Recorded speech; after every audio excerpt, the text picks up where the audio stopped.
Faktor-faktor perubahan lingkungan. Pemanasan global tentu kadang sudah tidak asing lagi dengan istilah tersebut.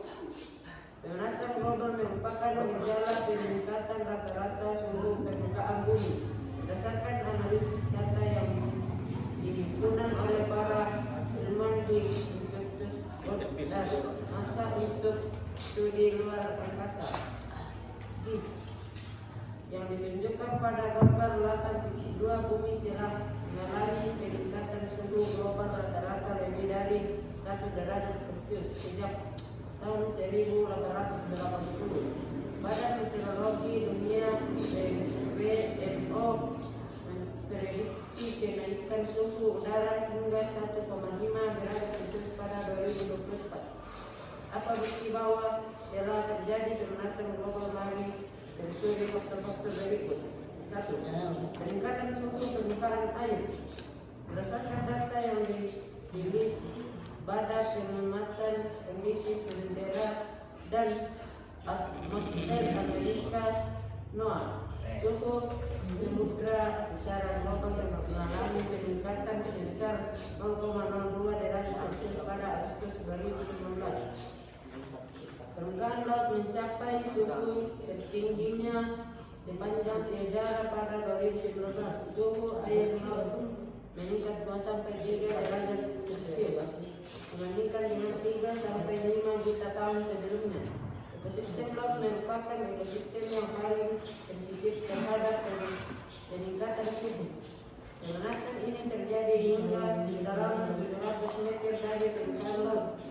Berdasarkan pembagian zona lautan, wilayah kedalaman tersebut merupakan wilayah yang paling tinggi keanekaragaman hayatinya. Suhu perairan berpengaruh pada karang.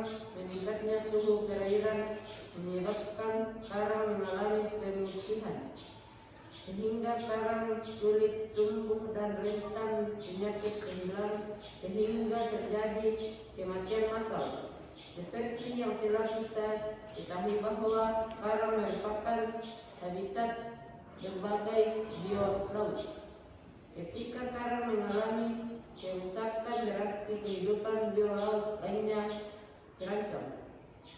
Beberapa spesies memiliki siklus hidup dan proses reproduksi yang dipengaruhi oleh suhu. Contohnya adalah udang krill.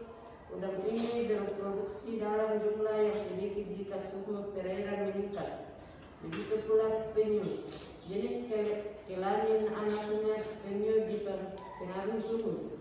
Jika suhu perairan hangat, maka penyu dominan betina, sedangkan jika perairan dingin, maka anaknya penyu dominan jantan. Dengan demikian, peningkatan suhu dapat mempengaruhi populasi, organisasi laut, dan bahkan dapat pula menyebabkan kepunahan.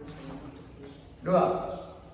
Penilaian salju abadi pegunungan puncak Jaya Wijaya. Dapat berapa bahwa Indonesia memiliki pegunungan es seperti puncak Everest di Himalaya. Satu-satunya tempat di wilayah Indonesia yang berada di Pegunungan Jaya Wijaya, Papua. Salah satu puncak Pegunungan Jaya Wijaya yang terkenal adalah puncak Charles. Puncak Charles ini masuk ke dalam di dunia World Summit yang menjadi destinasi favorit para pendaki. Kini hamparan es yang disebut-sebut sebagai salju abadi tak lagi abadi. Pada tahun 1850, glacier memiliki luas 19,3 km. Pada tahun 2018, luasan glacier tersebut hanya tersisa 0,5 km. Proses penguasaan luas glacier tersebut seperti yang ditunjukkan pada gambar 8.4. Peristiwa berkurangnya salju abadi dari Pegunungan Jaya Wijaya ini menjadi salah satu gejala bahwa peningkatan suhu global benar-benar terjadi, sebab glacier tropis sangat rentan atau sensitif terhadap perubahan suhu. Peristiwa menjadi glacier Pegunungan Jaya Wijaya ini akan berdampak pada kuantitas dan kualitas air pada daerah tersebut seperti perubahan debit air pada air dan lain-lain. Perubahan kuantitas dan kualitas air tersebut dapat mengganggu sistem air sawah. 3. Mencairnya es di kutub bumi ini memiliki hamparan daratan yang mencapai sekitar 90 derajat. Bagian hamparan daratan es berada di Afrika, sedangkan 10% bagian sisanya berada di lapisan es Greenland. Es Antartika dan Greenland memiliki peran sebagai penutup pelindung bumi dan lautan. Apabila dicitrakan dari luar angkasa, es Antartika dan Greenland nampak seperti hamparan atau bintik berwarna putih cerah.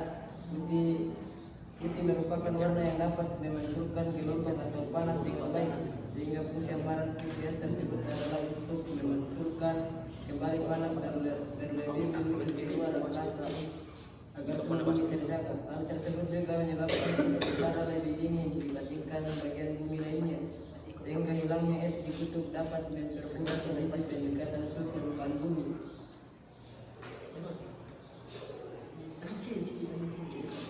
Bahwa persentase penurunan rata-rata luas es per dekade dalam rentang waktu Januari 1999 hingga 2014 sebesar 3,2%. Bumi telah kehilangan sekitar 28 triliun ton antara tahun 1995 sampai dengan 2017. Jejak-jejak muka gletser tersebut memberi gambaran informasi proses peningkatan suhu bumi dari waktu ke waktu.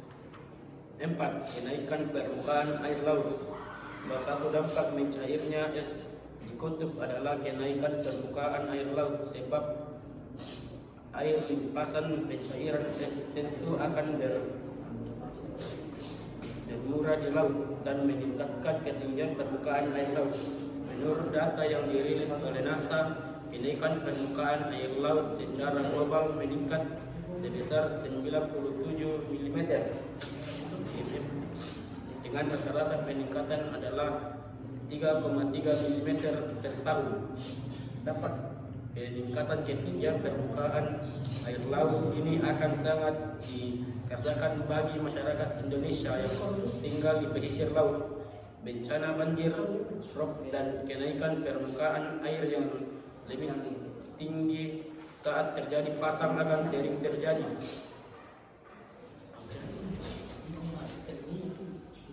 El Nino dan El Anina itu cuaca ekstrim.